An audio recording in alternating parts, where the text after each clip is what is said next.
வணக்கம் let's sport நேயர்களே, நான் உங்க Nivas and welcome to another video on test cricket. Test season ஆரம்பிச்சிருச்சுங்க. ஒயிட் பால் கிரிக்கெட் சீசன் முடிஞ்சிருச்சு, டெஸ்ட் சீசன் ஆரம்பிச்சிருச்சு. வேர்ல்ட் டெஸ்ட் சாம்பியன்ஷிப் ஃபைனல்னு ஒரு பிளாக் பஸ்டர் மேட்சோட இந்த சீசன் ஆரம்பிச்சதை நம்ம பார்த்தோம். இங்கிலாந்துல தான் இந்த சீசன் ஆரம்பிச்சிருக்கு. இந்த சீசன் இங்கிலாந்துல இன்னும் கண்டினியூ ஆக போகுது அப்படின்றத நம்ம இந்த வீடியோல பார்க்க போறோம். வேர்ல்ட் டெஸ்ட் சாம்பியன்ஷிப் ஃபைனல் உண்மையிலேயே ஒரு அற்புதமான மேட்சா இருந்துச்சு. முதல் 2 நாள் வந்து ஃபுல் அண்ட் ஃபுல் பவுலர்ஸோட ஃபேவரா ஒரு நாளுக்கு 14 விக்கெட் அப்படின்ற மாதிரி முதல் 2 நாள்ல 28 விக்கெட் விழுந்ததை நம்ம பார்த்தோம். அதுக்கப்புறம் சடனா வந்து கிளவுட் கவர்லாம் போய் ஓவர் காஸ்ட் கண்டிஷன்ஸ் சொல்லுவாங்க, மழை வர மாதிரி மேகமூட்டமா இருக்கும் அப்படின்னு. அந்த கண்டிஷன்ஸ் எல்லாமே கலைஞ்சு கம்ப்ளீட்டா வெயில் அடிக்க ஆரம்பிச்சிச்சு.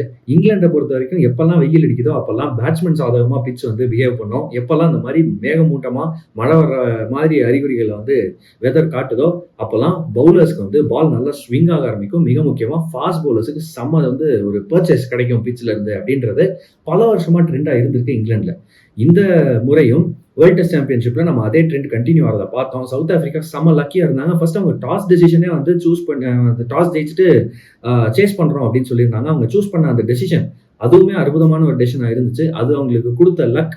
அது மட்டும் இல்லாம அவங்க அந்த டார்கெட்டை சேஸ் பண்ண ஆரம்பிச்சதுல இருந்து கொஞ்சம் கூட கிளவுட் கவரே வராம கம்ப்ளீட்டா பேட்டிங் ஃப்ரெண்ட்லி விக்கெட்டா அது மாறினது, அதுவும் ஒரு பெரிய லக் ஃபேக்டர் உங்களுக்கு கண்டிப்பா இருந்திருக்கு அப்படின்றத நம்ம பார்த்தோம். இதெல்லாம் நம்ம ஏன் சொல்றோம் அப்படின்னா, இந்தியா வந்து இங்கிலாந்துல போய் ஆட போறாங்க. 5 டெஸ்ட் மேட்ச் ஆட போறாங்க இந்த சீரீஸ்ல. இது வந்து இந்தியா டூர் ஆஃப் இங்கிலாந்து அப்படின்ற மாதிரியான ஒரு சீரீஸ். இதுக்கு வந்து டெண்டுல்கர் ஆண்டர்சன் ட்ரோஃபி அப்படின்னு சொல்லி அதுக்கு தான் பேர் வச்சிருக்காங்க. அந்த ட்ரோஃபிக்கு தான் வந்து இந்த 2 டீமும் போட்டி போட போறாங்க இந்த 5 டெஸ்ட் மேட்ச்ல. வின்னிங் கேப்டனுக்கு பட்டவுடி மெடல் வழங்கப்படும் அப்படின்ற மாதிரியும் சொல்லியிருக்காங்க பிசிசிஐ. ஏன் அப்படின்னா, இதுக்கு முன்னாடி வந்து பட்டவுடி ட்ரோஃபின்னு இருந்ததை இப்போ அவங்க டெண்டுல்கர் ட்ரோஃபின்னு பேர் மாத்துறாங்க. அப்படி இருந்தும் சச்சின் டெண்டுல்கர் ரெக்வஸ்ட் பண்ணியிருக்கிறாரு பிசிசிஐ கிட்ட, இந்த மாதிரி வந்து பட்டவுடியோட பேர் கண்டிப்பா இருக்கணும். மன்சூர் அலி கான் பட்டவுடி அவருடைய legacy, one of India's earliest test cricketers. இந்தியாவில் கிரிக்கெட் இவ்வளோ தூரம் வந்திருக்கு அப்படின்னா அவங்க ஆரம்பிச்சு வச்ச ஒரு விஷயத்தினால தான் அவங்க வந்திருக்கு அப்படின்றப்ப அந்த மாதிரியான லீடர்ஸை வந்து மறக்கக்கூடாது அப்படின்ற மாதிரி ஒரு விஷயத்த வந்து சச்சின் டெண்டுல்கர் சொல்லியிருக்கிறதா நம்ம கேட்குறோம். ஸோ 2 டீம்ஸுமே வந்து அந்த பட்டவுடி மெடலுக்காகவும் டெண்டுல்கர் ஆண்டர்சன் ட்ரோஃபிக்காகவும் போட்டி போட போறாங்க அப்படின்றத பார்க்குறோம். மாடர்ன் டே கிரேட்ஸ் டெண்டுல்கர் மற்றும் ஆண்டர்சன் அவங்க பேர்ல இந்த ட்ரோஃபி இருக்கு அப்படின்றதும் ஒரு சிறப்பான விஷயம் அப்படின்னே நம்ம சொல்லலாம். ஃபர்ஸ்ட் மேட்ச் வந்து 20ஆம் தேதி ஜூன் துவங்க இருக்கு. ஒரு செமையான மேட்சா இருக்க போது ஹெட்டிங்லியில் நடக்க போகுது இந்த மேட்ச். ஹெட்டிங்லி அப்படின்றது லீட்ஸ்ல நார்த் ஆஃப் லண்டன் இருக்கு. நார்த் ஆஃப் லண்டன் அப்படின்னாலே வின்டர்ஸ்லாம் ரொம்ப கடுமையா இருக்கும். செம கோல்டு வெதர் கண்டிப்பா இருக்கும். இந்த மாதிரி கோல்டு வெதர் இருக்கிற கண்டிஷன்ஸ்ல பிச்சும் அதுக்கு தகுந்த மாதிரியே ஹார்ஷா இருக்கும். வெதர் எப்படி ஹார்ஷா இருக்கோ அதே மாதிரியே பிச்சும் ஹார்ஷா இருக்கும். ஹெட்டிங்லியை பொறுத்த வரைக்கும் இங்கிலாந்துல இருக்கிற எல்லா பிச்சையும் கம்பேர் பண்ணும்போது first and second inning scores, அதாவது ஒரு டெஸ்ட் மேட்ச்ல 4 இன்னிங்ஸ் இருக்குல்ல, அந்த 4ல முதல் 2 இன்னிங்ஸ் அந்த ஃபர்ஸ்ட் அண்ட் செகண்ட் இன்னிங்ஸோடைய ஆவரேஜ் ஸ்கோர்ஸ் வந்து உள்ளதுலேயே கம்மியா இருக்கிறது ஹெட்டிங்லியில தான், இங்கிலாந்துல இருக்கிற எல்லா கிரவுண்ட்ஸ்லயும் கம்பேர் பண்ணி பார்க்கும்போது. அப்படி பார்க்கும்போது பேட்ஸ்மேனுக்கு முதல் 2 நாள் பேட்டிங் ஆட ரொம்பவே கஷ்டமா இருக்கும் அப்படின்றதுல எந்த விதமான டவுட்டுமே கிடையாது. டே 3, டே 4, டே 5 ஃபிளாட் ஆகிட்டே போகும் பிட்ச் வந்து யூஸ் ஆக பேட்டிங் ஆட பெட்டரா இருக்கும் அப்படின்ற மாதிரி தான் சொல்லியிருக்காங்க. So first day, second day அந்த டீம் சர்வைவ் பண்ணிருச்சு அப்படின்னா third and fourth day and fifth day obviously இன்னும் வந்து பெட்டர் ஆகிட்டே போகும். மிக முக்கியமாக கடைசி 2 இன்னிங்ஸ். ஸோ இங்கே வந்து சேஸ் பண்ணுறது அப்படின்றது ஈஸியாக இருக்கும். எப்படி வேர்ல்ட் டெஸ்ட் சாம்பியன்ஷிப் ஃபைனலில் சவுத் ஆஃப்ரிக்கா டாஸ் ஜெயிச்சு சேஸ் பண்ணுறோன்னு சொன்னாங்களோ அதே மாதிரியே இந்த மேட்சுக்கும் வின்னிங் கேப்டன் சேஸ் பண்ணியே ஆகணும். அந்த கட்டாயத்தில் தான் கண்டிப்பாக அவங்க இருப்பாங்க. சேஸ் பண்ணால் கண்டிப்பாக இந்த கிரவுண்டில் வந்து ஜெயிக்க முடியும் அப்படின்ற ஒரு நம்பிக்கை நம்ம கண்டிப்பாக வச்சிருக்கலாம் அப்படின்னு நான் நினைக்கிறேன். இது அந்த மாதிரி ஒரு வென்யூவாக தான் இருந்திருக்கு. ஹெட்டிங்லியில ரன் சேஸ் அப்படின்னு சொல்லும் போது பென் ஸ்டோக்ஸை நம்ம மறக்கவே முடியாது. ஆஷஸ் டெஸ்ட் ஆஸ்திரேலியாவுக்கு எதிராக அந்த ஒரு ஃபைனல் விக்கெட் ஜாக் லீச்னு ஒரு பவுலர் கூட அந்த 11th விக்கெட் பார்ட்னர்ஷிப் போடுறாரு. அந்த பார்ட்னர்ஷிப்ல வச்சு மேட்சை வந்து சேஸ் பண்ணி ஜெயிக்க முடியுது அப்படின்னாலே இந்த பிட்ச் வந்து போக போக எவ்வளோ ஈஸியா இருக்கும் பேட்டிங் ஆட அப்படின்றத கண்டிப்பா காட்டும். பவுலர்ஸுக்கு ரொம்பவே கஷ்டமா இருக்குங்க. நீங்க 20 விக்கெட் இந்த இடத்துல நீங்க எடுக்கலைன்னா உங்களால மேட்சை ஜெயிக்க முடியாது அப்படின்றதுதான் உண்மை. அப்போ சேஸ் பண்ற டீமா இருந்தாலும் அதுக்கு முன்னாடி அந்த ஆப்போனன்ட் டீமை 2 வாட்டி அவங்க ஆல் அவுட் ஆகினா மட்டுமே ஒரு ப்ராப்பர் டார்கெட் அவங்களுக்கு வந்து இந்த மேட்ச் அவங்களால ஈஸியா ஜெயிக்க முடியும். போக போக பிட்ச் பெட்டர் ஆகுது பேட்டிங் ஆட அப்படின்றப்ப இந்த 20 விக்கெட் எடுக்க ஒரு டீம் தவறுச்சு அப்படின்னா கண்டிப்பா அவங்க பேக் ஃபுட்ல போவாங்க. அதை மைண்ட்ல வச்சுட்டு டீம் செலெக்ஷன் எடுக்கணும் அப்படின்னு நான் நினைக்கிறேன். பட் உண்மையிலேயே இந்த டீம்ஸ் வந்து எப்படி போறாங்க, என்ன மாதிரி ஒரு ஸ்ட்ராட்டஜியோட உள்ள போறாங்க அப்படின்றத பொறுத்து இருந்து பார்க்கலாம். நம்ம ஹெட்டிங்லி பற்றி பேசணும், இங்கே பிச் எப்படி பிஹேவ் பண்ணுது அப்படின்றத பற்றி பேசணும். இப்போ வந்து 2 டீம்ஸை பற்றியும் கண்டிப்பாக பேசி ஆகணும். ஃபர்ஸ்ட் நம்ம இங்கிலாந்துலேருந்து ஆரம்பிக்கலாம். இங்கிலாண்டை பொறுத்த வரைக்கும் வந்து இந்த சீரீஸ்க்கு அவங்க உள்ளே வரும்போது ஒரு வீக்கெண்ட் பவுலிங் அட்டாக்கோட தான் வராங்க. இந்த பவுலிங் அட்டாக் அந்த அளவுக்கு நல்லா இருக்கான்னு கேட்டால் இல்லை. அவங்க கிட்ட இருக்கிற பவுலிங் அட்டாக் அந்த அளவுக்கு உண்மையிலேயே நல்லா இல்லை. ஜாஷ் டங்குக்கு ஒரு சின்ன இன்ஜுரி இருக்கிறதா சொல்றாங்க. One of their front line pacers ஒரு சின்ன இன்ஜுரி இருக்கிறதா சொல்றாங்க. ரெக்கவர் ஆயிட்டாரா இல்லையான்னு இன்னும் தெரியல. பட் இன்னமும் ஸ்குவாட்ல அவர் நேம் இருக்கு அப்படின்றத நம்ம பாக்குறோம். அது மட்டும் இல்லாம கிறிஸ் வோக்ஸ் திரும்ப உள்ள வந்திருக்காரு. So Chris Woakes, Josh tongue ஓரளவுக்கு பார்க்க நல்ல ஒரு பேஸ் அட்டாக் மாதிரி தெரியுது. இவங்களோட சேர்ந்து இன்னும் நிறைய நியூ பவுலர்ஸோட நேம்ஸ் எல்லாம் வந்து இன்க்ளூட் செய்யப்பட்டிருக்கு அப்படின்றதையும் நம்ம பாக்குறோம். பட் ஓரளவுக்கு பார்க்கும்போது இதுக்கு முன்னாடி எப்படி வந்து ஸ்டூவர்ட் பிராட், ஜிம்மி ஆண்டர்சன் அந்த மாதிரி பவுலர்ஸ் இருந்தாங்களோ, மார்க் வுட் எப்படி வந்து இருந்தாலும் அவங்கெல்லாம் இல்லை அப்படின்றப்ப அவங்களுடைய ஆப்சன்ஸ் கண்டிப்பா வந்து ஃபீல் ஆகும் அப்படின்னு நான் நினைக்கிறேன். இங்கிலாண்டை பொறுத்த வரைக்கும் கஸ் ஆட்கின்சனும் இல்லை, அவருக்கும் இன்ஜுரி. ஸோ இப்போ வந்து பிரைடன் கார்ஸ் வச்சு அவங்க விளையாண்டு ஆகணும். கிறிஸ் வோக்ஸ் கண்டிப்பா ஆடுவாங்க. அது மட்டும் இல்லாம இன்னொரு ஒரு பவுலரா அவங்களுக்கு வந்து எதர் ஜாஷ் டங் இருப்பாரு, இல்லை அவங்களுக்கு வேலை ரீப்ளேஸ்மெண்டா இந்த இந்தியா ஏல வந்து சில பவுலர்ஸ் நல்லா போட்டிருந்தாங்க. நம்ம அந்த மாதிரி பவுலர்ஸ் யாராவது வந்து உள்ள வர்றதுக்கான வாய்ப்பு இருக்கு. பட் மெயினா இவங்க டிபெண்ட் பண்ணி இருக்க போறது பென் ஸ்டோக்ஸ். பென் ஸ்டோக்ஸ் ஒரு ஆல்ரவுண்டரா மறுபடியும் பவுலிங்கும் போட ஆரம்பிச்சிருக்காரு. அந்த ஜிம்பாப்வே மேட்ச்ல பார்த்தோம் அவருடைய அந்த ஒரு பவுலிங் திறமையை அவர் யூஸ் பண்ற விதத்தை. அதை வந்து கண்டிப்பா இவங்க யூஸ் பண்ணி ஆகணும் அப்படின்னு நான் நினைக்கிறேன். ஏன்னா முதல் 2 மேட்சுக்கு கிட்டத்தட்ட வந்து கன்ஃபார்ம்டாவே தெரிஞ்சிச்சு முதல் 2 மேட்சுக்கு ஜோஃப்ரா ஆர்ச்சர் திரும்ப வரப்போறது இல்லை அப்படின்ட்டு. அதே மாதிரி நமக்கும் இங்க வந்து பும்ரா எல்லா மேட்ச் ஆட மாட்டாருன்றது உண்மைதான். அதுவும் இதுவும் ஒரு மாதிரி பேலன்ஸ் அவுட் ஆகுது அப்படின்னா கூட அந்த முதல் 2 மேட்ச்ன்றது ரொம்ப முக்கியம். மொமெண்டம் செட் பண்றது, அந்த மொத்த சீரீஸுக்குமே வந்து மொமெண்டம் செட் பண்றது இந்த முதல் 2 மேட்ச் தான்.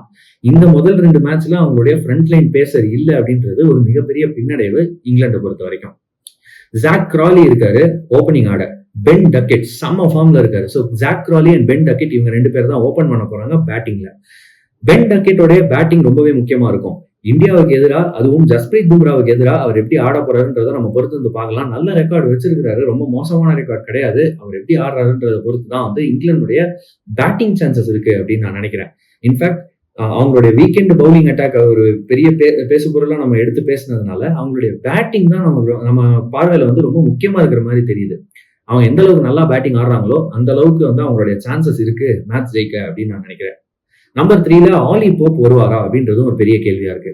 ஆலி Pope, Joe Root, Harry Brook and Jamie Smith, இந்த 4 பேர்ல வந்து இன்ஃபேக்ட் இவங்க 4 பேருமே கண்டிப்பா இருப்பாங்க அப்படின்னு நான் நினைக்கிறேன். கேப்டன் பென் ஸ்டோக்ஸ் ஒரு ஆல்ரவுண்டரா பவுலிங்கும் போடுறான்றதுனால அவர் இன்னும் லோவர் டவுன் தி ஆர்டர் தான் வருவாரு அப்படின்னு நான் நினைக்கிறேன். இங்க ஒரு கேள்வி என்ன அப்படின்னா, ஆலி போப் ஆடுவாரா இல்ல ஜேக்கப் பெத்தலுக்கு இங்க இடம் இருக்கா அப்படின்றதுதான் இங்க இருக்கிற முக்கியமான கேள்வி. ஜேமி ஸ்மித் கண்டிப்பா விக்கெட் கீப்பிங் பண்ண போறாரு. சோ அவர் வந்து கண்டிப்பா ஆடுவாரு அப்படின்னு நம்ம எடுத்துக்கலாம். ஜேக்கப் பெத்தலை இவங்க ட்ரஸ்ட் பண்ணி அந்த மிடில் ஆர்டர்ல இறக்குவாங்களா, இல்ல ஆலி போப் இந்தியாவுக்கு எதிராக நல்லா பண்ணியிருக்கிறாரு இதுக்கு முன்னாடி அப்படின்ற காரணத்தினால ஆலி போப்போட போவாங்க. இன்ஃபேக்ட் வந்து ஆலி போப் இப்ப ரீசெண்டா நடந்த அந்த ஜிம்பாப்வே டெஸ்ட் மேட்சும் நல்லா தான் பெர்ஃபார்ம் பண்ணாரு. சோ இங்க ஒரு சின்ன குவெஸ்டின் இருக்கு இங்கிலாண்டை பொறுத்த வரைக்கும். என்னை பொறுத்த வரைக்கும் அவங்க ஆலி போப்பை ட்ரஸ்ட் பண்றது நல்லதுன்னு நான் நினைக்கிறேன். ஆலி போப் ஒரு எக்ஸ்பீரியன்ஸ் டெஸ்ட் கிரிக்கெட்டர், நிறைய மேட்ச் ஆடி இருக்கிறாரு அப்படின்றப்ப முதல் மேட்ச் நீங்க எக்ஸ்பீரியன்ஸுக்கு வேல்யூ கொடுத்து அதுக்கு தகுந்த மாதிரி போனீங்கன்னா அந்த டேமேஜை லிமிட் பண்ணலாம். ஏன்னா ஏற்கனவே ஜோஃப்ரா ஆர்ச்சர் இல்லாம ஆட போறாங்க. ஸோ அந்த டேமேஜை வந்து அவங்க கண்டிப்பா லிமிட் பண்ணலாம் அப்படின்னு நான் நினைக்கிறேன். ஷோயப் பஷீர் ஒரே ஸ்பின்னரா ஆடுவாருன்னு நான் நினைக்கிறேன். ஷோயப் பஷீரை தாண்டி உங்களுக்கு வேற ஸ்பின்னருக்கான தேவை இல்லை. ஹெட்டிங்லியை பொறுத்த வரைக்கும் ஸ்பின்னரே இல்லாம இவங்க ஆட போனாலுமே பெட்டரா தான் இருக்கும் அப்படின்ற மாதிரி தான் வந்து இதுக்கு முன்னாடி உள்ள மேட்சஸ்லாம் வந்து நடந்திருக்குது. ஆனா இந்த மேட்சுக்கு முன்னாடி ஹெட்டிங்லியில வெதர் என்ன சொல்லுதுன்னு கேட்டீங்கன்னா, லாஸ்ட் 1 வீக்கா கொஞ்சம் ட்ரையாகவும் ஹாட்டாகவும் இருக்கு. 30 டிகிரிக்கு மேல இருக்கு சம்மர் ஹீட். ஏன்னா யூஸ்வலா இங்கிலாந்துல 30 டிகிரிலாம் போகவே போகாது. நமக்கு வந்து 30 அப்படின்னாலே லைட்டா குளிரும். ஆனா அவங்க ஊர்ல அப்படி கிடையாது. அவங்க ஊர்ல வந்து 25 அப்படின்னாலே வந்து அவங்க ஃபேன் ஏசி எல்லாம் போட ஆரம்பிச்சிருவாங்க. அப்படி இருக்கிற ஊர்ல 30 அப்படின்ற ஒரு டெம்பரேச்சர் ரீச் ஆயிருக்குது, ட்ரையா இருக்கு அப்படின்னு சொல்லியிருக்காங்க. ஸோ அந்த ட்ரைனஸ், அந்த ஹீட் ப்ராபப்ளி அந்த பிட்ச்ல இன்னும் கொஞ்சம் எக்ஸ்ட்ரா மாய்ஸ்சரை வெளியே எடுத்துரும் அப்படின்ற மாதிரி ஒரு விஷயம் நம்ம வந்து எதிர்பார்க்கலாம். அப்படி நடந்துச்சுன்னா டே 5ல ஸ்பின்னர்ஸுக்கு லைட்டா ஹெல்ப் கிடைக்க வாய்ப்பு இருக்கு. அப்படி இருந்துமே நான் பெருசா வந்து ஸ்பின் டிபெண்டா போவேனா அப்படின்னு கேட்டா கிடையாது. ஸோ ஷோயப் பஷீர் அவங்களுக்கு ஒரே ஸ்பின்னரா இருப்பாரு, வேற ஸ்பின்னர் அவங்களுக்கு தேவையும் இல்லை அப்படின்னு நான் நினைக்கிறேன். இன்ஃபேக்ட் அவங்க ஷோயப் பஷீர் இல்லாம அங்க இன்னொரு ஒரு ஃபாஸ்ட் பவுலர் ஆடினா ஜோ ரூட் ஒரு ப்ராப்பர் ஸ்பின்னரா போட்டு ஆகணும் அப்படின்ற சிச்சுவேஷன் வரும். இந்த பிச்சை பொறுத்த வரைக்கும் ஜோ ரூட்டே ஸ்பின் பவுலிங் போட்டாலும் மேனேஜ் பண்ணிக்கிற மாதிரியான ஒரு சுச்சுவேஷன் தான் வரும். ஸோ பெருசா ஒரு ப்ராப்ளம் கிடையாது, அவங்க ஒரு ப்ராப்பர் ஸ்பின்னர் ஆடல அப்படின்னு சொன்னாங்க. இதுதாங்க இங்கிலாந்துடைய அந்த லைனப். மிக முக்கியமான players to watch out for நம்ம எடுத்தோம்னா ஃபர்ஸ்ட் கேப்டன் பென் ஸ்டோக்ஸ். அவருடைய பேரை நம்ம கண்டிப்பா players to watch out for பட்டியலில் எழுதியே ஆகணும்னு நான் நினைக்கிறேன். பை டிஃபால்ட் அவர் கண்டிப்பா இருப்பாரு. டெஸ்ட் கிரிக்கெட்னு வந்தாலும் சரி, ஜென்ரலா டஃப் சிச்சுவேஷன்ஸ் அப்படின்னு வந்தாலும் சரி, அவரை மாதிரி சாம்பியன் கிரிக்கெட்டர்ஸ் தான் வந்து மேட்சை ஜெயிச்சு கொடுக்கறது எப்படின்னு யோசிப்பாங்க. அந்த மாதிரி ஒரு கிரிக்கெட்டர் தான் வந்து பென் ஸ்டோக்ஸ். அதனால அவருடைய பேர் வந்து கண்டிப்பா இந்த லிஸ்ட்ல இருக்கும் அப்படின்னு நம்ம ஆல்ரெடி சொல்லிட்டோம். அடுத்தது ஜோ ரூட். ஜோ ரூட் நல்ல ஃபார்ம்ல கண்டினியூஸா நல்லா ஆடிட்டு இருக்காரு. கிட்டத்தட்ட லாஸ்ட் 2-3 இயர்ஸா அவ்வளோ ஹண்ட்ரட்ஸும் அவ்வளோ ரன்ஸுமா வந்து குவிச்சுக்கிட்டு இருக்காரு. அதே ரன் கண்டினியூ ஆகுமா அப்படின்றது ஒரு கேள்வி. என்னை பொறுத்த வரைக்கும் ஆகும் அப்படின்னு நான் நினைக்கிறேன். இந்தியாவுக்கு எதிராக நல்லா பெர்ஃபார்ம் பண்ணியிருக்காரு, இந்தியன் பவுலர்ஸுக்கு எதிராக நல்லா பெர்ஃபார்ம் பண்ணியிருக்காரு. டெக்னிக்கலி வெரி சவுண்ட் பேட்ஸ்மேன்ன்றதுனால ஒரு சேஃப் பிக், ஒரு player to watch out for கண்டிப்பா ஜோ ரூட் இருப்பாரு. மூணாவதா பென் டக்கெட். பென் டக்கெட் ஒரு அற்புதமான பிளேயர். அவர்கிட்ட இருக்கிற அந்த ஒரு எபிலிட்டி, ஒரு அட்டாக்கிங் அக்ரெசிவ் ஓப்பனிங் பேட்டிங், அதை வந்து டெஸ்ட் கிரிக்கெட்லயே அவர் கொண்டு வர்றாரு. கிட்டத்தட்ட ஒரு David Warner type of test cricketer. கண்டிப்பா இந்த மாதிரி கண்டிஷன்ஸ், ஹெட்டிங்லி கண்டிஷன்ஸ்ல முதல் 2 நாள் கஷ்டமா தான் இருக்கும். மேபி பென் டக்கெட் இந்த ஃபர்ஸ்ட் இன்னிங்ஸ்ல அவுட் ஆகிறதுக்கான வாய்ப்புகள், அதாவது ஏர்லியா பெருசா ரன் அடிக்காம அவுட் ஆகிறதுக்கான வாய்ப்புகள் கண்டிப்பா இருக்கு. ஆனா 3rd and 4th innings target set பண்ற மாதிரி இருந்தாலும் சரி, சேஸ் பண்ற மாதிரி இருந்தாலும் சரி, பிட்ச் பெட்டர் ஆயிருச்சு பேட்டிங் ஆட அப்படின்னா பென் டக்கெட்டால மேட்சை ஜெயிச்சு கொடுக்க முடியும். மேட்ச் வின்னிங் பிக் இன்னிங்ஸ் அவரால் ஆட முடியுமான்னு கேட்டீங்கன்னா கண்டிப்பா ஆட முடியும். அந்த காரணத்தினால பென் டக்கெட் எனக்கு ஒரு player to watch out for. பவுலிங்கை பொறுத்த வரைக்கும் ஒரே player to watch out for தான், அது வந்து கிறிஸ் வோக்ஸ். கிறிஸ் வோக்ஸ் எப்படி ஆடுறாருன்றதை நம்ம பார்க்கணும். கண்டிப்பா அவரால் வந்து பாலை ஸ்விங் பண்ண முடியும்.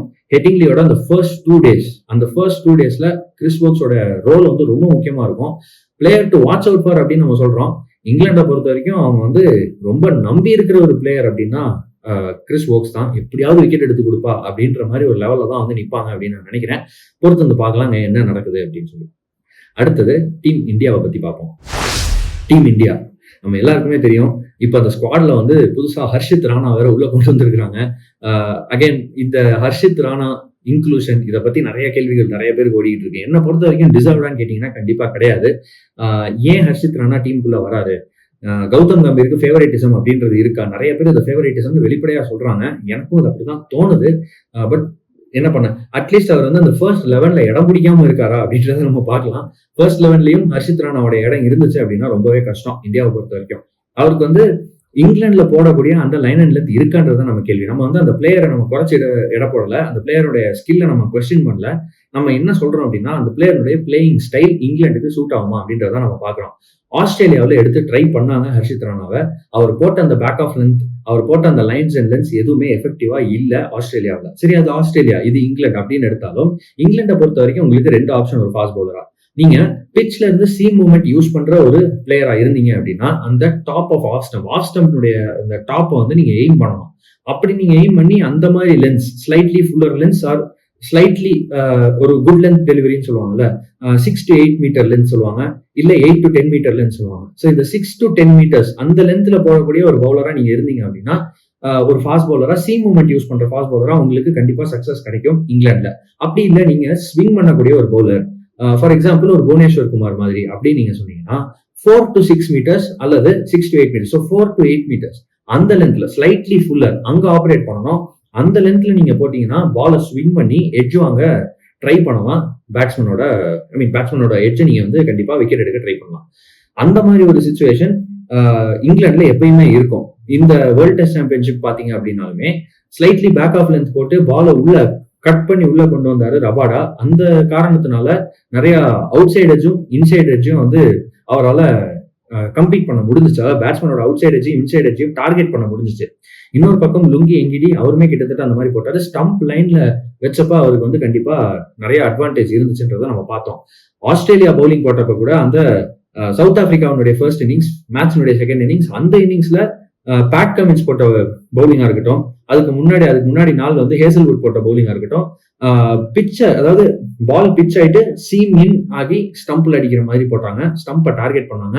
ஸ்லைட்லி ஃபுல்லர் லென்ஸ் போட்டாங்க. அந்த மாதிரி லென்ஸ் போடும்போது இங்க இங்கிலாண்டை பொறுத்த வரைக்கும் விக்கெட்ஸ் எடுக்கலாம். ஆனா ஹர்ஷித் ராணா அந்த மாதிரி பவுலரா? அவர் வந்து ஹிட் த டெக் பவுலர், அதாவது பாலை வந்து ஃபோர்ஸா பிச்சில் அடிக்கக்கூடிய ஒரு பவுலர். அந்த மாதிரி பவுலர்ஸால பாலை ஸ்விங் பண்ண முடியுமா பெருசா அப்படின்னு கேட்டீங்கன்னா இல்ல. சரி, அட்லீஸ்ட் அந்த மாதிரி ஹிட் டெக் பண்ணி பாலை சீம் மூவ்மெண்ட் கொண்டு வர முடியுமா பாலுக்கு அப்படின்ற ஒரு கேள்வி இருக்கும். அதுவுமே பெருசா ஹர்ஷித் ராணா பண்ற மாதிரி நம்ம பார்க்கல.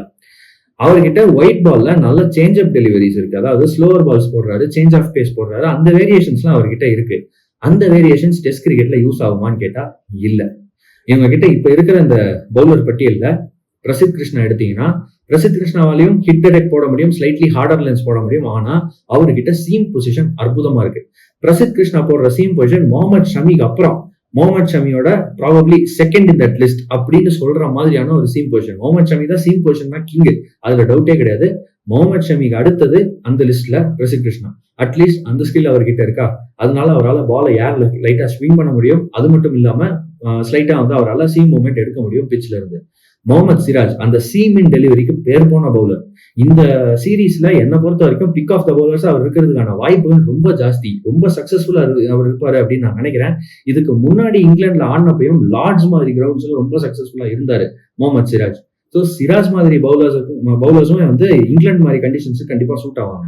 ஜஸ்பிரீத் பும்ரா சொல்லவே வேணாம், எல்லா கண்டிஷன்லயும் சூட் ஆவாரு. சாம்பியன் பவுலர், அவராலையும் பாலை ஸ்விங் பண்ண முடியும், சீம் பண்ண முடியும். இந்த மாதிரி நம்ம கிட்ட ஆல்ரெடி 3 ஃப்ரண்ட் லைன் பேசர்ஸ் இருக்காங்க. 4வது ஃப்ரண்ட் லைன் பேசரா ஹர்ஷ்தீப் சிங் ஆடலாம். லெஃப்ட் ஆர்ம் பேசர், பாலை ஸ்விங் பண்ணுவாரு, நல்ல பேஸும் போடுவாரு. அப்படின்ற பட்சத்துல இதுதான் நம்ம பேஸ் அட்டாக்கா இருக்கணும். இந்த பேஸ் அட்டாக்ல ஹர்ஷித் ராணாவுக்கு இடம் இல்ல. பட் நீங்க ஓவராலா ஸ்குவாட் அப்படின்னு எடுத்து பார்த்தாலே முகேஷ் இருக்காரு, Mukesh Kumar left arm pacer, அவராலையும் பாலை ஸ்விங் பண்ண முடியும், சீம் மூவ்மெண்ட் கொண்டு வர முடியும். டெஸ்ட் கிரிக்கெட்டுக்கு ஏத்த பவுலர் அவர். சரி, ஐபிஎல்ல சரியா பெர்ஃபார்ம் பண்ணல. ஐபிஎல்லும் டெஸ்ட் கிரிக்கெட்டும் வேறங்க. நீங்க எப்படி வந்து ஐபிஎல்ல முகேஷ் பெர்ஃபார்ம் பண்ணலன்னு ஹர்ஷித் ராணா உள்ள கொண்டு வர முடியும் அப்படின்ற ஒரு கேள்வி இருக்கு. சரி, முகேஷ் ஓகே. இந்தியா ஏவுக்கு இப்போ இங்கிலாந்துல நல்லா பெர்ஃபார்ம் பண்ண பிளேயர்ஸ் இருக்காங்க. முக்கியமா அன்ஷுல் காம்போஸ் அற்புதமா பெர்ஃபார்ம் பண்ணிருக்காரு.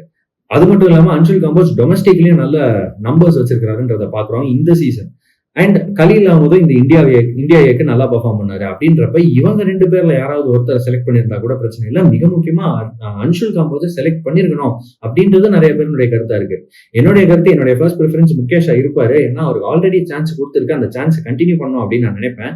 பட் இன்கேஸ் அவங்க முகேஷுக்கு போகலைனாலும் அன்ஷுல் காம்போஸ் கண்டிப்பா அங்க இருக்காரு. அவர்கிட்ட அந்த டேலண்ட் கண்டிப்பா இருக்கு டெஸ்ட் கிரிக்கெட்ல பெரிய ஒரு சக்சஸ்ஃபுல் பவுலரா வர்றதுக்கு. அப்படி இருக்கும்போது அன்ஷுல் காம்போஸையும் மீறி இவங்க எல்லாருக்கும் முன்னாடி ஹர்ஷித் ராணாவுக்கு ப்ரிஃபரன்ஸ் கொடுத்தது ஒரு பெரிய கேள்வியா கண்டிப்பா இருக்கு அப்படின்னு நான் நினைக்கிறேன். பட் பொறுத்து வந்து பார்க்கலாம் இந்த சீரீஸ்ல என்ன ஆகுது அப்படின்னு சொல்லி. இந்தியாவை பொறுத்த வரைக்கும் இன்னொரு ஒரு மிக முக்கியமான பாயிண்ட் எல்லாருமே பேசிட்டு இருக்கிற ஒரு பாயிண்ட், ரோஹித் சர்மா கிடையாது, ரிட்டையர்மெண்ட் அனௌன்ஸ் பண்ணிட்டாரு. ஸோ கேப்டன் இனிமே அவர் கிடையாது அப்படின்றது நம்ம எல்லாருக்குமே தெரியும். ரொம்ப முக்கியமா நம்பர் 4ல ஆடக்கூடிய விராட் கோலி அந்த மிடில் ஆர்டரை ஒரு பாயிண்ட் வரைக்கும் தூக்கி பிடிச்சிட்டு இருந்தாரு. அதுக்கப்புறம் அவருடைய பர்சனல் ஃபார்ம் டிப் ஆச்சு அப்படின்றத நம்ம பார்த்தோம். ரன் மெஷினா இருந்தாரு, பர்சனல் ஃபார்ம் டிப் ஆனாலுமே வந்து அப்பப்போ குரூஷியல் நாக்ஸ் ஒரு சீரீஸுக்கு ஒரு முறையாவது அவர்கிட்ட இருந்து வர்றதை நம்ம பார்த்தோம். இப்போ அவரும் இல்ல, ரோஹித் சர்மா இல்ல, விராட் கோலி இல்ல, ரவிச்சந்திரன் அஸ்வினும் இல்ல. எனிவே ரவிச்சந்திரன் அஸ்வின் இங்கிலாந்துல ஆட மாட்டாரு அப்படின்றது ஒரு பக்கம். பட் இந்த மாதிரி 3 பெருந்தலைகள் இல்ல இந்தியாவுக்கு. இந்த மாதிரியான சீனியர் கிரிக்கெட்டர்ஸ் இல்லாம யங்ஸ்டர்ஸோட இப்போ டீம் இந்தியா வந்து களமிறங்கி இருக்கிறாங்க இங்கிலாந்துல. கேப்டன் சுப்மன் கில் அந்த நம்பர் 4 ஸ்லாட்ல விராட் கோலி ஆடிட்டு இருந்த அந்த நம்பர் 4 ஸ்லாட்ல ஆட போறதான தகவல் வந்து நமக்கு வந்திருக்குது. ஸோ இது ஒரு நியூ ஏரா. கில் நம்பர் 4ல பேட்ஸ்மேனா சக்சீட் ஆவாரான்ற ஒரு கேள்வி இருக்கு. கில் கேப்டனா என்ன பண்ண போறாரு, எப்படி கேப்டன்சி பண்ண போறாரு, டீம் எப்படி வழி நடத்த போறாருன்ற ஒரு கேள்வியும் இருக்கு. இந்த 2 கேள்விகளுக்கான பதிலும் நம்ம வந்து பொறுத்து இருந்து பார்க்கலாம். டீமை பொறுத்த வரைக்கும் ஓப்பனிங் பார்ட்னர்ஷிப் ரோஹித் சர்மா இல்ல. ஸோ ரோஹித் சர்மா கூட ஓபன் பண்ணிட்டு இருந்த யசஸ்வி ஜெய்ஸ்வால் இப்போ KL ராகுல் கூட ஓபன் பண்ண போறாரு அப்படின்னு நான் நினைக்கிறேன். KL ராகுல் ஏற்கனவே இங்கிலாந்துல நல்லா ஆடி இருக்கிறாரு. இதுக்கு முன்னாடி நல்ல எக்ஸ்பீரியன்ஸ்ட் கிரிக்கெட்டர். ஸோ அந்த எக்ஸ்பீரியன்ஸ் டாப் ஆஃப் தி ஆர்டர்ல ரொம்ப முக்கியமா இருக்கும் டீம் இந்தியாவுக்கு. அவர் கூட ஓபன் பண்ண போது யசஸ்வி ஜெய்ஸ்வால் இங்கிலாந்துல முதல் முறையே வந்து ஒரு ஃபுல் டெஸ்ட் சீரீஸ் ஆட போறாருன்றத நம்ம பாக்குறோம். இந்த இளம் வீரர், சின்ன பையன், இவன் வந்து இங்கிலாந்து மாதிரி கண்டிஷன்ஸ்ல எப்படி பேட்டிங் ஆட போறான் அப்படின்றத நிறைய பேர் வெயிட் பண்ணி பார்த்துட்டு இருப்பாங்க. எனக்குமே அது ரொம்ப எக்ஸைட்டிங்கான ஒரு விஷயமா இருக்கு. ஏன்னா யசஸ்வி ஜெய்ஸ்வால் ஒரு அற்புதமான கிரிக்கெட்டர். யசஸ்வி ஜெய்ஸ்வால் வந்து எப்படி என்ன மாதிரி கிரிக்கெட்டர் அப்படின்னா, ஒரு 100 அடிச்சா அவர் அந்த 100 150 கன்வெர்ட் பண்ணுவாரு, 200 கன்வெர்ட் பண்ணுவாரு. ஒரு 50 அடிச்சா அந்த 50 100 கன்வெர்ட் பண்ணுவாரு. ஸோ பெரிய ஸ்கோர்ஸ் அடிக்கணும், கண்டினியூஸா ஆடிட்டே இருக்கணும், அந்த ஒரு இன்னிங்ஸை வந்து ஃபுல்லா டு தி எண்ட் எடுத்துட்டு போகணும் அப்படின்னு நினைக்கக்கூடிய ஒரு பேட்ஸ்மேன். இந்த மாதிரி பேட்ஸ்மேன் ரொம்ப முக்கியம் டெஸ்ட் கிரிக்கெட்ல. ஏன்னா பிட்ச் நல்லா இருக்கும் போது இந்த மாதிரி பேட்ஸ்மேன் நின்னுட்டாங்க அப்படின்னா கண்டிப்பா டீமை ஜெயிக்கிற ஒரு நிலைமைக்கு வந்து எடுத்துட்டு போயிருவாங்க, மேட்ச் வின்னர்ஸா இருப்பாங்க. ஸோ ஒரு potential match winner Yashasvi Jaiswal. புது கண்டிஷன்ஸ், பால் ஸ்விங் ஆகும், ஏர்லி ஆன் நியூ பால் வந்து காத்துல அலையும் அப்படின்ற ஒரு பட்சத்துல இவர் எப்படி ஆட போறாரு, எட்ஜஸ் அதெல்லாம் வாங்குமா, இவருக்கு என்ன பிரச்சனைகள் வரும் அப்படின்றதுலாம் வந்து ஒரு மிகப்பெரிய கேள்வியா இருக்கும். நம்ம எல்லாரும் வந்து பொறுத்து வந்து பார்க்கலாம் அப்படின்னு நான் நினைக்கிறேன். But I am very excited to see Yashasvi Jaiswal open the innings. Number 3ல இது வரைக்கும் சுப்மன் கில் ஆடிட்டு இருந்தாரு. அந்த நியூ பால் கொஞ்சம் இந்த இன்ஸ்விங்கிங் டெலிவரி சுப்மன் கில்க்கு இன்னமும் ஒரு பிரச்சனையா தான் இருக்கு அப்படின்றத நம்ம பாக்குறோம். பட் தென் இந்த சீரீஸ்ல அவர் நம்பர் 3 ஆட போறது இல்லை. என்ன பொறுத்த வரைக்கும் நம்பர் 3 சாய் சுதர்ஷன் தாங்க ஆடணும், தமிழ்நாட்டை சேர்ந்த வீரர் அப்படின்ற ஒரே காரணத்துக்காக நான் சொல்லல. இது ஏன் நான் சொல்றேன் அப்படின்னா, சாய் சுதர்ஷன் கிட்ட இருக்கிற அந்த டெக்னிக், அவர் வந்து அந்த டெஸ்ட் கிரிக்கெட்டுக்கு ஏத்த மாதிரியான டெக்னிக்கை கண்டிப்பா வச்சிருக்காரு. சேத்தேஸ்வர் புஜாரா மாதிரியான ஒரு பேக் லிஃப்ட் வச்சு T20 இவ்வளவு ரன்ஸ் வந்து சாய் சுதர்ஷனால அடிக்க முடியும் அப்படின்னா டெஸ்ட் கிரிக்கெட்ல ஏன் அடிக்க முடியாது? எக்ஸாக்ட்லி சேத்தேஸ்வர் புஜாரா மாதிரி பேக் லிஃப்ட் தான், வெரி லோ பேக் லிஃப்ட் வச்சிருக்காரு. ரொம்ப ஓல்டு ஃபேஷன்டு கிரிக்கெட்டர். அந்த மாதிரி நீங்க இங்கிலாந்துல ஆடினீங்க அப்படின்னா பால் ஸ்விங் ஆச்சுனாலும் டிஃபென்ஸ் ஆடுறது உங்களுக்கு ரொம்ப ஈஸியா இருக்கும். கண்டிப்பா சாய் சுதர்ஷன் வந்து சக்சஸ்ஃபுல்லா இருப்பாரு அப்படின்னு நான் நினைக்கிறேன். ஹெட்டிங்லேயே முதல் டெஸ்ட்லயே சக்சஸ்ஃபுல்லா இருந்தா கூட ஆச்சரியப்படுறதுக்கு எதுவுமே இல்லை, அந்த மாதிரி கிரிக்கெட்டர் தான் அவரு. So Sai Sudharsan at number 3 இது எப்படி ஒர்க் ஆக போகுது அப்படின்றத பாக்குறதுக்கு நான் ரொம்ப எக்ஸைட்டடா இருக்கேன். பொறுத்து வந்து பார்க்கலாம். சாய் சுதர்ஷன் அட் 3ன்னு சொல்லிட்டோம். நம்பர் 4ல விராட் கோலி ஆன ஸ்பாட்ல சுப்மன் கில் வரப்போறாரு. ஒரு நல்ல விஷயம், இன்கேஸ் KL ராகுலும் சாய் சுதர்ஷனும் KL ராகுலும் யசஸ்வி ஜெய்ஸ்வால் இந்த முதல் டாப் 3ல யாராவது 2 பேர் நல்லா நின்று ஒரு 30-40 ஓவர்ஸ் ஆடிட்டாங்க அப்படின்னா அதுக்கப்புறம் பால் ஓல்ட் ஆனதுக்கு பிறகு சுப்மன் கில் பேட்டிங் ஆட வந்தாரு அப்படின்னா செம்மையா பேட்டிங் ஆடிடுவாரு, அதுல எந்த டவுட்டுமே கிடையாது. மிக முக்கியமா ஷோயிப் பஷீர், ஜோ ரூட் இந்த மாதிரி பார்ட் டைமர்ஸோ இல்ல ஸ்பின்னர்ஸோ வந்து போட வராங்கன்னா கண்டிப்பா அது வந்து ஒரு பெரிய அட்வான்டேஜா இருக்கும் சுப்மன் கில்லுக்கு. ஆனா இன்னொரு அட்வான்டேஜும் இருக்கு, ஜிம்மி ஆண்டர்சன் ஆடல. பெருசா பால ஸ்விங் பண்ணி உள்ள கொண்டு வரக்கூடிய பவுலர்ஸ் அப்படின்னு பாத்தீங்கன்னா கிறிஸ் வோக்ஸை தாண்டி இந்த பவுலிங் அட்டாக், இங்கிலீஷ் பவுலிங் அட்டாக்ல ஹெட்டிங்ல ஆடக்கூடிய இந்த இங்கிலீஷ் பவுலிங் அட்டாக்ல எனக்கு எந்த பெரிய டேஞ்சரும் தெரியல சுப்மன் கில்லுக்கு. சுப்மன் கில்லுக்கு இதை விட்டா நல்ல ஆப்பர்ச்சுனிட்டி கிடைக்காது. டெஸ்ட் கேப்டனா அவருடைய முதல் இன்னிங்ஸ்ல கேப்டன் இன்னிங்ஸா பேட்டிங்ல ஆடி கொடுக்கறதுன்ற ஒரு விஷயம் இருக்குல்ல, அது வந்து அது ஒரு பிரிவிலேஜ். இந்தியாவுக்கு ஆடுறதுன்றதே ஒரு பிரிவிலேஜ்ன்றது மட்டும் இல்லாம ஒரு கேப்டனா பேட்டிங்லயும் நல்லா ஆடி மேட்சை ஜெயிச்சு கொடுக்கறதுன்றது ஒரு பெரிய பிரிவிலேஜ். ஸோ இது வந்து சுப்மன் கில்லால பண்ண முடியுமா அப்படின்ற ஒரு கேள்வி இருக்கும். இதை விட பெட்டர் ஆப்பர்ச்சுனிட்டி அவருக்கு கிடைக்காது. ஸோ சுப்மன் கில் அட் 4 எனக்கு ரொம்ப எக்ஸைட்டிங்கா இருக்கு, இது எப்படி ஒர்க் ஆகும் அப்படின்றத பொறுத்து வந்து பாக்குறதுக்கு. நம்பர் 5ல ரிஷப் பண்ட் தான் வரப்போறாரு, டவுட்டே கிடையாது. நம்பர் 6ல யார் வரப்போறாங்க? இந்த ஸ்லாட் ஓப்பனா இருக்கு. ஒரு பக்கம் கருண் நாயர் வெயிட் பண்ணிட்டு இருக்காரு. கருண் நாயருக்கு சான்ஸ் வருமா அப்படின்ற ஒரு கேள்வி கண்டிப்பா இருக்கு. நல்ல பிராக்டிஸ் செஷன்ஸ் எல்லாம் வந்து ஃபுல் டீடைல்டு பிராக்டிஸ் செஷன்ஸ் எல்லாம் போயிட்டு இருக்கு கருண் நாயருக்கு. அந்த மாதிரி டீடைல்டு பிராக்டிஸ் செஷன்ஸ் போகுது அப்படின்னா ஒருவேளை இவருக்கு பிளேயிங் 11ல இடம் இருக்குமோ அப்படின்ற ஒரு கேள்வி வருது. கருண் நாயர் ஆடினா ஒருவேளை நம்பர் 3ல கருண் நாயர் ஆட வச்சிருவாங்களோன்ற ஒரு பயமும் எனக்கு கண்டிப்பா இருக்கு. ஏன்னா சாய் சுதர்ஷன் ஆடணும்னு நான் நினைக்கிறேன். பட் ஒருவேளை சாய் சுதர்ஷன் இல்லாம நம்பர் 3ல கருண் நாயர் ஆடுறதுக்கான வாய்ப்பு இருக்குன்ற ஒரு கேள்வியும் வருது. நம்பர் 5ல எப்படி ரிஷப் பண்ட் தான் வருவாரு. ஸோ 6ல எதர் த்ருவ் ஜுரெல் வர வாய்ப்பு இருக்கு, கருண் நாயர் வர வாய்ப்பு இருக்கு. அப்படி இல்லைன்னா 3வது ஆப்ஷன் தான் இங்க நிதிஷ்குமார் ரெட்டி வர வாய்ப்பு இருக்கு.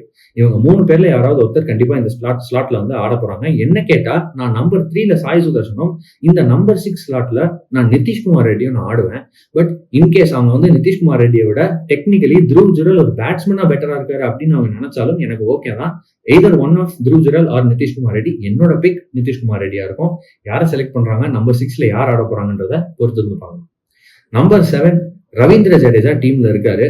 ஆல்ரவுண்டரா, ஸ்பின் பவுலிங் ஆல்ரவுண்டரா அந்த நம்பர் 7 ஸ்லாட் அவருக்கு தான் அப்படின்னு நான் நினைக்கிறேன். ஆனா சில நியூஸ் ரிப்போர்ட்ஸ் இப்போ வருது, ப்ராபப்ளி ஜடேஜா இந்த மேட்ச் ஆட மாட்டாரு அப்படின்ற மாதிரி சொல்றாங்க. இந்த மேட்ச்ல ஜடேஜாவுக்கு பதிலா அந்த நம்பர் 7ல வாஷிங்டன் சுந்தர் ஆடுறதுக்கான வாய்ப்பு இருக்கு அப்படின்னு சொல்றாங்க. அதுக்கு ஒரு காரணமா அவங்க சொல்றது வந்து இங்கிலாந்து பேட்டிங்ல இருக்கக்கூடிய நம்பர் ஆஃப் லெஃப்ட் ஹேண்டர்ஸ் ஒரு காரணமா சொல்றாங்க. என்னை பொறுத்த வரைக்கும் அது ஒரு பெரிய காரணம் நான் சொல்ல மாட்டேன். ஏன்னா நம்பர் ஆஃப் லெஃப்ட் ஹேண்டர்ஸ்ன்றது அந்த அளவுக்கு ஜாஸ்தி இல்ல. பென் ஸ்டோக்ஸ் ஒரு முக்கியமான லெஃப்ட் ஹேண்டர் தான். Ben Duckett top of the order. பெருசா பார்க்கும்போது அந்த மாதிரி இப்ப ஜேக்கப் பெத்தல் ஆடினாங்கன்னா ஓகே. பட் இது வந்து we don't know how this is going to go forward அப்படின்ற மாதிரி ஒரு சிச்சுவேஷன் தான். ஒரு அன்னோன் இருக்கு. ஜடேஜாவா ஆடுறது என்னை பொறுத்த வரைக்கும் ஒரு நல்ல டெசிஷன். ஆனா ஜடேஜாவா ஆடுவாங்களா? ஜடேஜாவுக்கு பதிலாக வாஷிங்டன் சுந்தர் ஆடுறது ஒரு நல்ல டெசிஷனா அப்படின்னு கேட்டா எனக்கு தெரியல, வாஷிங்டன் சுந்தரை விட I would still prefer Jadeja test cricket அப்படின்றதுனால. அடுத்தது பவுலர்ஸ். இப்போ நம்ம வந்து ஃபர்ஸ்ட் டாப் 7 சொல்லிட்டோம். இந்த டாப் 7 உங்களுக்கு பேட்டிங்ல ரன் அடிச்சு கொடுக்கலன்னா இந்த மேட்சை பவுலர்ஸ் பேட்டிங்கும் ஆடி காப்பாத்தி கொடுக்கணும் அப்படின்னு நினைக்கிறது என்ன பொறுத்த வரைக்கும் அன்ஃபேர் அப்படின்னு நான் நினைக்கிறேன்.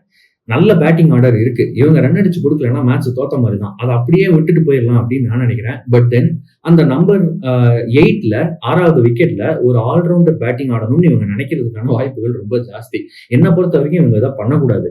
என்னை பொறுத்த வரைக்கும் நம்பர் 8, 9, 10, 11 இந்த கடைசி 4 ஸ்பாட்டுமே பவுலர்ஸுக்கு தான் போகணும்னு நான் நினைக்கிறேன். அதுவும் நல்ல ப்ராப்பர் பிரீமியம் ஃபாஸ்ட் பவுலர்ஸுக்கு. ஆனா இந்தியா வந்து அந்த எக்ஸ்ட்ரா பேட்டிங் ஆப்ஷனுக்காக நம்பர் 8ல ஷர்துல் தாக்கூர் ஆடுறதுக்கான வாய்ப்புகள் ஜாஸ்தி அப்படின்னு நான் நினைக்கிறேன். நான் ஷர்துல் தாக்கூர் ஆட மாட்டேன். நான் ஷர்துல் தாக்கூருக்கு பதிலாக இந்த ஸ்லாட்ல நான் ஜஸ்பிரீத் பும்ராவே ஆடிடுவேன். அண்ட் அதுக்கு அடுத்து வர்ற 3 ஸ்லாட்ல வந்து முகமது சிராஜ், பிரசித் கிருஷ்ணா அண்ட் அர்ஷ்தீப் சிங் இந்த 3 பேரை நான் ஆடுவேன். ஆனா இவங்க அந்த மாதிரி போக மாட்டாங்க. ஷர்துல் தாக்கூர் அங்க ஆடுவாங்க. ஷர்துல் தாக்கூருக்கு அப்புறம் Jasprit Bumrah, Mohammed Siraj and Prasidh Krishna, or Jasprit Bumrah, Mohammed Siraj and Arshdeep Singh இந்த மாதிரி போறதுக்கான வாய்ப்புகள் தான் ஜாஸ்தி. பொறுத்து வந்து பார்க்கலாம் இது எப்படி பேன் அவுட் ஆகுது, என்ன மாதிரி டீம் வந்து இந்தியா எடுக்கிறாங்க அப்படின்னு. பட் ஓவராலா எப்படி பார்த்தாலுமே 4 பேசர்ஸ் கண்டிப்பா டீம்ல இருப்பாங்க. நிதிஷ்குமார் ரெட்டியும் ஆடினார்னா 5 பேஸ் ஆப்ஷன்ஸோட உள்ள போற வாய்ப்புகள் ஜாஸ்தி. ஒரு ஸ்பின்னர் தான் ஆடுவாங்க. ஹெட்டிங்லேயே பொறுத்த வரைக்கும் ஒரு ஸ்பின்னருக்கு மேல ஆடுறது நல்ல ஆப்ஷன் கிடையாது அப்படின்றது ரொம்பவே கிளியரா வந்து நமக்கு ஸ்டாட்ஸ் சொல்லுது. அதனால ப்ராபப்ளி ஒரே ஒரு spinner option, be it Jadeja or Washington Sundar, அதுதான் நல்ல சாய்ஸா இருக்கும் அப்படின்னு நான் நினைக்கிறேன்.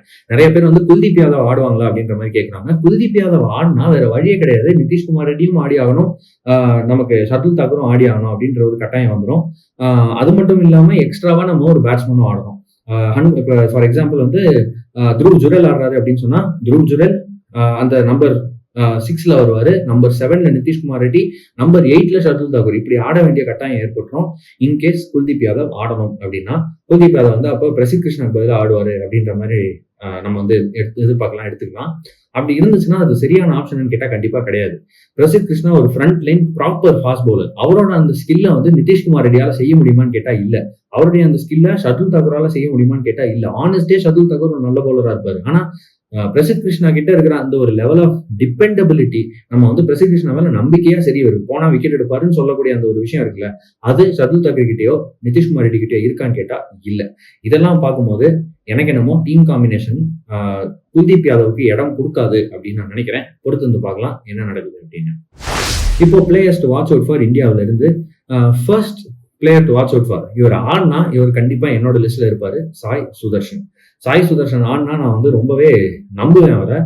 மிக முக்கியமா அந்த 3rd and 4th இன்னிங்ஸை பில்டு பண்ணி பெரிய இன்னிங்ஸ் இவரால் அடிக்க முடியும் அப்படின்னு நான் நினைக்கிறேன். பொறுத்து வந்து பார்க்கலாம் சாய் சுதர்ஷன் எப்படி ஆடுறாரா இல்லையா அப்படின்னு.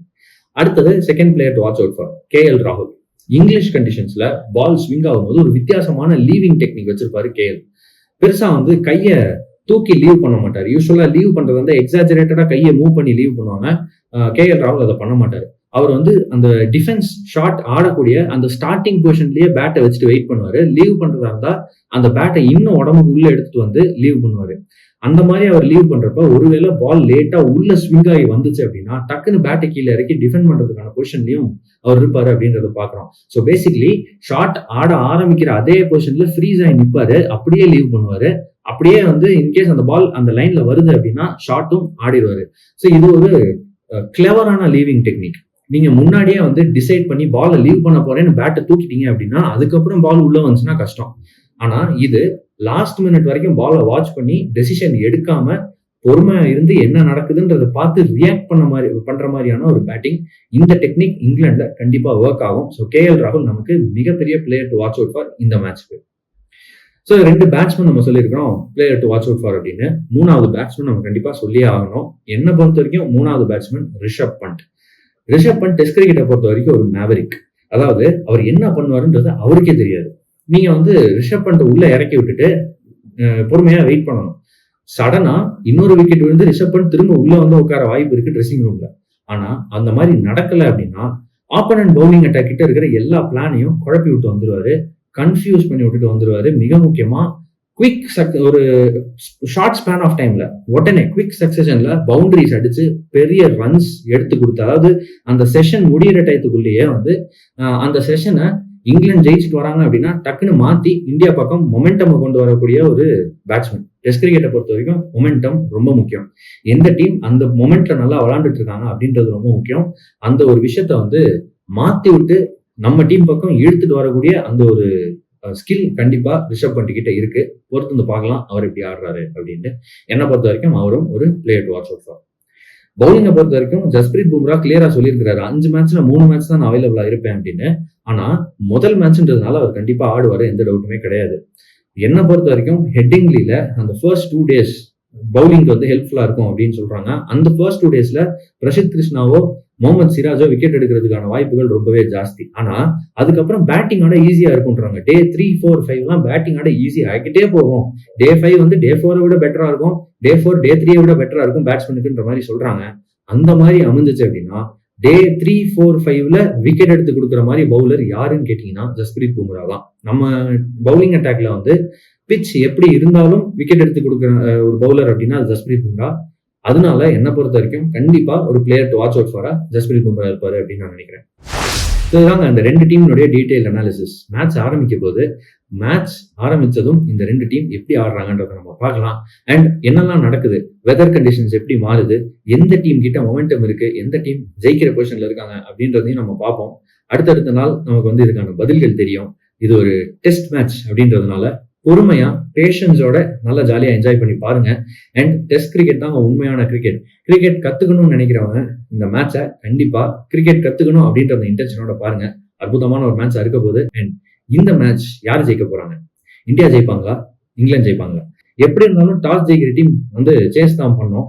இந்தியா டாஸ் ஜெயிச்சா இந்தியா ஜெயிக்கிறதுக்கான வாய்ப்புகள் கண்டிப்பா இருக்கு. இங்கிலாந்து டாஸ் ஜெயிச்சா இந்தியா ஜெயிக்கிறதுக்கான வாய்ப்பு இல்லையான்னு கேட்டா கண்டிப்பா இருக்கு. கொஞ்சம் கஷ்டப்படணும் அப்படின்னு நான் நினைக்கிறேன். ஆனா நீங்க என்ன நினைக்கிறீங்க? இந்தியா மேட்ச் ஜெயிப்பாங்களா?